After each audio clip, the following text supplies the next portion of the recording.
নমস্কার বন্ধুরা, কেমন আছে সবাই? আজ আমি চলে এসেছি শ্বশুর বাড়িতে। আর শ্বশুর বাড়িতে এই যে এত চাষ হয়, তো সত্যি বলতে চাষ যদি দেখতে হয় তো ওইদিকেই আসতে হয়। কিন্তু সত্যি এত চাষে মানে ভাবা যায় না, মটরশুঁটি থেকে আরম্ভ করে প্রত্যেকটা ফসল। আর এই যে আমি টাটকা টাটকা পেয়ে পরে মটরশুঁটি না খেয়ে থাকতে পারলাম না। প্রচুর প্রচুর মটরশুঁটি হয়েছে। মানে সত্যি বলতে গাছে যত্ন নেওয়াটাও একটা বিরাট বড় ব্যাপার। এই যে প্রতিদিন গাছকে যেভাবে করতে হয়, সেটার জন্য হয়তো অনেক পরিশ্রম লাগে। কিন্তু সত্যি কথা বলতে, আর এই যে তার পাশেই দেখো টমেটো লাগিয়েছে, এখানেও টমেটোগুলো খুব সুন্দর হয়েছে। আর গাছকে সত্যি বলতে গাছের প্রতি যত্নশীল হওয়া বা গাছকে ভালোভাবে ফসল তৈরি করাটাও একটা চাষির বড় অবদান সেখানে। আর সত্যি আবার দিন রাত হয়তো তার জন্য পড়ে থাকে বাড়ির সকলেই।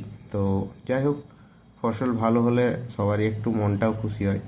আমি তো সত্যি প্রথমবার মটরশুঁটি বা এইসব চাষগুলো, যেহেতু আমাদের এইদিকে হয় না অতটা, তো আমি দেখলাম, সত্যি খুব ভালো লাগলো। আর তার সাথে যে জিনিসটা সব থেকে ভালো লাগলো সেটা হচ্ছে প্রত্যেকটা ফসলের প্রতি এত ভালো যত্নশীল, মানে এত ভালোভাবে চাষ করা, এটাও কিন্তু একটা খুব পরিশ্রমের কাজ।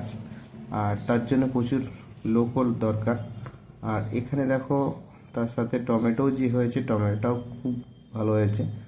আর এই যে পিছনে যে পেঁয়াজ কলিগুলো তুলতে লেগেছে, এগুলোও খুব সুন্দর হয়েছে। আর বাকি চারিপাশটা আমি ঘুরিয়ে তোমাদেরকে দেখানোর চেষ্টা করছি আর কি কি আছে। অনেক কিছু লাগিয়েছে। এই আমার বাইকে এসেছিলাম, যেহেতু কী কী হয়েছে না হয়েছে। আর আমরা এক ব্যাগ অলরেডি তুলে নিয়েছি। সেখানে শসা, বেগুন, শাক, এরকম করে অনেক কিছু তোলা হয়ে গেছে।